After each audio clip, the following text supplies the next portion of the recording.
Live from the Script Studios, this is 10 News. My twin daughters that are 15 are dead in the house. A mother escapes her home after her ex-boyfriend forces his way in, shooting and killing her two teenage daughters. That mother says there was nothing she could do to save her children. Here's our Anthony Pura from Lemon Grove with how the tragic events unfolded. A completely heartbreaking situation tonight. Two teenage girls shot and killed. And right after the tragedy, their mother described exactly what happened, just completely overwhelmed with grief. I grabbed the little kids and ran out the back because I knew I couldn't do anything for my daughters. A devastated mother still in shock. Joanne Hoyt's Lemon Grove home on Central Avenue turned into a crime scene after her 15-year-old twin daughters were shot dead inside. She says the shooter is someone she knows. He and I split up about a week and a half ago. But she says he came by Wednesday afternoon with a gun. Today he said he figured it all out. He finally knows what he needs to do, and he showed up at the house and shot my back window out, and my 15-year-old daughter tried to close the door on him, and he kicked the door open and he shot her in the head, and then he went after my other three older kids. Deputies say they found another man hurt inside the home. He was taken to the hospital with non-life-threatening injuries. Deputies swept the area around Central and New Jersey avenues. A chopper flew overhead, and deputies were able to locate the suspect in the back of a nearby home. He was locked into a short standoff with deputies before surrendering. They have not yet released his name. And police are expected to continue their investigation for several more hours well into the morning. In Lemon Grove, Anthony Pura, 10 News. Just tragic. All right, turning now to the coronavirus. The county is now reporting more than 2,000 cases. There are 82 new confirmed cases since yesterday. County also announced that 7 more people have died, bringing our total to 60. It is the worst budget crisis since the Great Recession. That's how San Diego Mayor Kevin Faulconer described the financial hit the coronavirus has caused the city's finances. Our 10 News anchor Lindsay Pena shows us where we could see cuts and what leaders are pledging to maintain. San Diego Mayor Kevin Faulconer says there's no debating. The city is facing some tough times ahead. But like every family right now in San Diego, the city has to make tough choices as well. And we are going to do it. We're going to do it with care. Right now, the budget shortfall is estimated at $250 million. Just to give you a little context, the budget deficit that we were facing during the Great Recession was $180 million. City leaders say revenue from tourism has all but disappeared thanks to the pandemic. Airport traffic is down about 95%, and cross-border traffic has slowed to a crawl. The mayor says in order to make up for the losses, officials will look to 3 areas. Simply put, it's going to be a third ongoing reductions, a third cuts in one-time expenses, and a third in reserves. The plan calls for about 350 city positions to be eliminated. Library, rec center, and pool hours reduced. Some city services like tree trimming and graffiti abatement would also be affected. And projections could change based on upcoming summer events like Comic-Con and Pride. Pride is able to generate $11 or more million of economic impact just that weekend for the economy. But at the same time, it's the biggest gathering of individuals. Councilmember Chris Ward says the final budget is still about a month and a half away. But he echoed the mayor in saying the top priorities will be maintaining the best quality of life for citizens. We want to make sure that public safety is protected, that infrastructure projects that are already underway, aren't really stalled, that we want to make sure that the homeless services that we've made some progress on are not going to be scaled back, because all of these are going to challenge our neighborhoods even more. And until a plan is finalized, Ward had this message. Contact your council member, contact your representative, let them know what your priorities are. Because while we may have less to work with, we are all going to try to figure out as creatively as possible how to make sure that there is as minimal a reduction in neighborhood services. That's our job, and that's my goal. Lindsay Pena, 10 News. The Sheriff's Department announced it will release around 400 inmates from jail over the next 2 days. The state Supreme Court made the order to limit coronavirus exposure to staff and the inmates. The orders apply to all inmates on charges that are nonviolent or otherwise considered serious.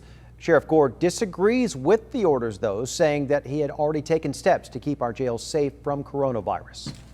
I think we did a good job. I don't like state mandates that treat everybody the same. I think when you look at San Diego County, we've done a responsible job of lowering our inmate population, and I'm concerned with a one-size-fits-all coming out of the State Judicial Council, and I know both the district attorney and I expressed our concerns in a letter to the Chief Justice. 10 News also got some answers on a coronavirus outbreak in the East County. This is the La Vida Real nursing home in Rancho, San Diego. Now, we revealed last month that a handful of staff members fell ill. This afternoon, we did get an update from the county that 16 staffers and residents have now tested positive for COVID-19. One resident has since died. Governor Gavin Newsom also announced several new programs today, including $125 million in direct disaster assistance to undocumented people living here in California. He says it's the first such program in the nation. 10% of California's workforce is undocumented. 10%. Any overrepresentation of that workforce is undocumented in the areas that are so essential to meeting the needs of tens of millions of Californians today, in the healthcare sector, in the agriculture and food sector, in the manufacturing and logistics sector, and in the construction sector. There's an overrepresentation of people without documentation. By the way, paying just last year over $2.5 billion of local and state taxes.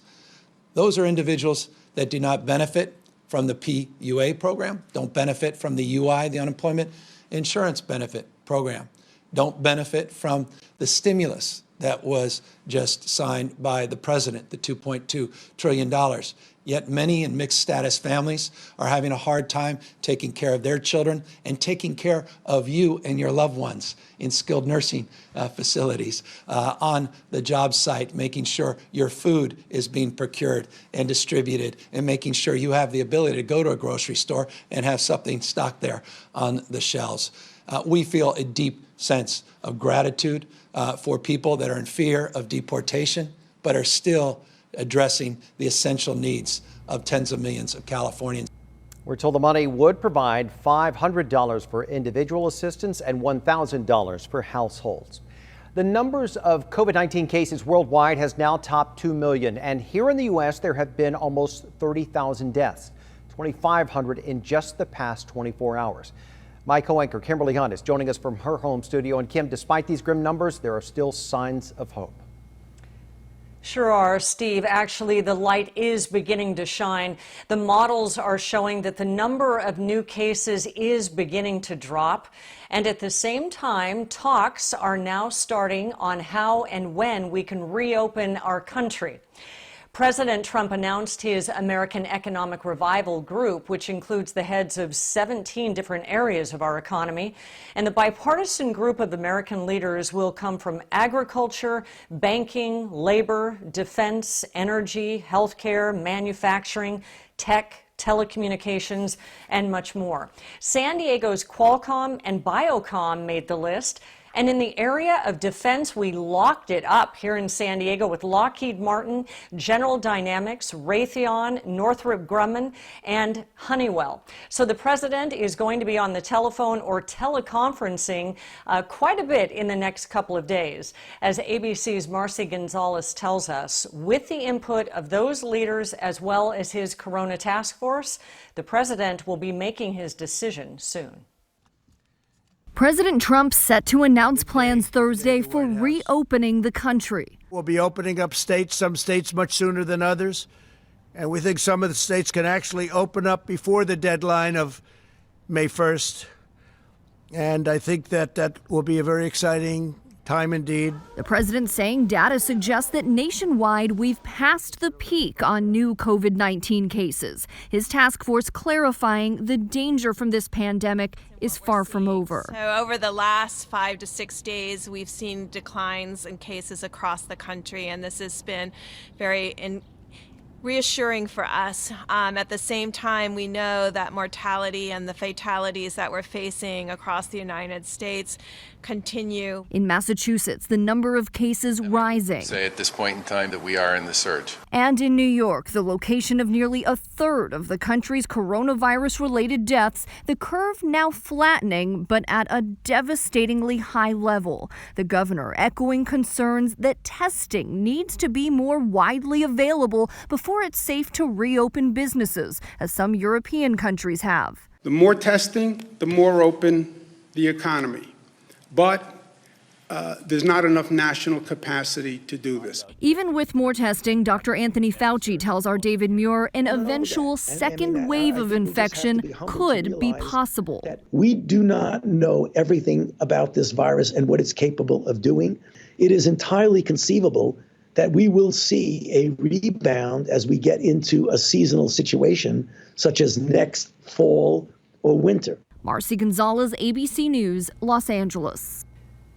The strategy going forward is clearly that our country is in a race to develop the vaccines, the therapeutics, and the testing that we need so that if we see this virus again in the future, we will be much better prepared. Steve? The vaccine could take some time. All right, Kim, thank you. Earlier this week, President Trump said he calls the shots, not the states, when it comes to the coronavirus and reopening of our economy.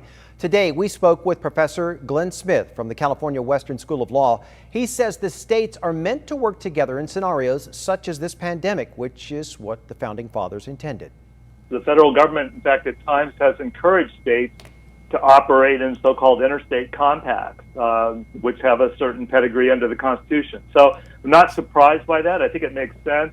The idea of our federalism, one of the core principles, is that a one-size-fits-all national approach doesn't always work. He says the states do have independent police power, which is not subject to orders by the president.